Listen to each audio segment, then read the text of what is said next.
เราเกิดเราเกิดมึงวาสนาได้ดื้อสาวหูบ่มีสุดท้ายเราก็ได้ลูกน้ำมูได้จะโตลูกแล้ว1 2 4 5ได้ลูก5 ตัว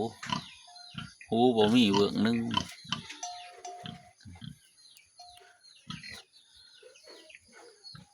หูบ่มีก็บังเอิญอยู่น้อยนึงอยู่ได้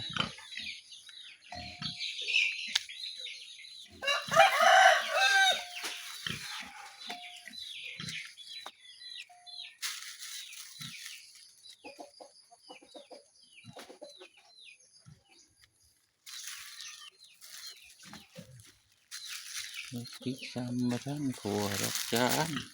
เกิดพิษปานเบื้องนี้ฝันยังอยู่เบื้องนึงเบื้องนี้นะมีหูเบื้องนั้นหูมีมันก็แปลกอยู่ได้นะซ้ำมาทั้งครัวดอกจานเกิดพิษปานมาทั้งเจ้าผู้เกิดพิษมือหูคอยกระบอกมีเบื้องนึงนี่แล้ว